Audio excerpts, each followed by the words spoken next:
കഴിഞ്ഞ ആഴ്ച വന്നിരുന്നു, അപ്പം ഈ ആഴ്ച വരുന്ന പറഞ്ഞു. അതിന് മുമ്പത്തെ ആഴ്ച വന്നിരുന്നു. അതെ അതെ, ഞങ്ങൾ 3000 പാസ്ബുക്കൊക്കെയാണ് കഴിഞ്ഞ 2-3 മാസം കൊണ്ട് കൊടുത്തത്. ബാങ്ക് പറ്റില്ല. ഇപ്പൊ ഇത് പാസ്ബുക്കിന്റെ ഒന്നാമത്തേല് പാസ്ബുക്കൊക്കെ ഇപ്പൊ നിങ്ങൾക്ക് അറിയാലോ, ഈ നമുക്കിപ്പം ഇപ്പോഴത്തെ ജനറേഷൻ ഓക്കെ. ഇപ്പോഴത്തെ ജനറേഷൻ അല്ല. ഇപ്പൊ നിങ്ങളാണെങ്കിലും 10 രൂപയ്ക്ക് മുറുക്കാൻ വാങ്ങണത് വരെ ഗൂഗിൾ പേ ആണ്. അതല്ല, ഞാനല്ല പറഞ്ഞു ഇപ്പോഴത്തെ ജനറേഷൻ എന്ന്. ഞാൻ ഉൾപ്പെടെയുള്ള പറഞ്ഞത്. എനിക്ക് 58 വയസ്സായി. ഈ സ്ത്രീക്ക് എനിക്കൊന്ന് 80-85 വയസ്സുണ്ടെന്ന് തോന്നുന്നു. എന്ത് ചെയ്യാനാ പാവം. അവർ കിടന്നൊരു കാര്യമില്ല. ഞാൻ പറഞ്ഞു ഞാൻ പോയിട്ട് എഴുതി കൊണ്ടുവരാം. കഴിഞ്ഞ ആഴ്ച വന്നിട്ട് ഞാൻ എഴുതിയെടുത്തത് അവർക്ക് എത്ര ഉണ്ടെന്ന് ബാലൻസ് അറിയാൻ. പക്ഷെ അത് ഈ ഓന വഴിയല്ലേ എടുക്കാൻ പറ്റുള്ളൂ.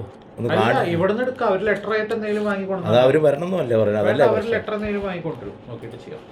ശരി ശരി. പാസ്ബുക്കിന് അപ്പം SBI ഇപ്പം പാസ്ബുക്ക് അടിക്കുന്നില്ല. അല്ല പറയാ, SBI വെക്കണ്ടേ പാസ്ബുക്കിന്. നിങ്ങൾ എൻ്റെ കൊടുക്കണ്ടേ, എന്നാലല്ലേ അവർ അയച്ചു തരുള്ളൂ. ആയിക്കോട്ടെ. വരട്ടെ. അതിന് ഇങ്ങനെ ദേഷ്യപ്പിടിക്കണ്ട. പക്ഷേ പാസ്ബുക്ക് മേടിച്ചു വെക്കേണ്ടതാണ് നിങ്ങളുടെ ചുമതലയാ. മനസ്സിലായില്ലേ?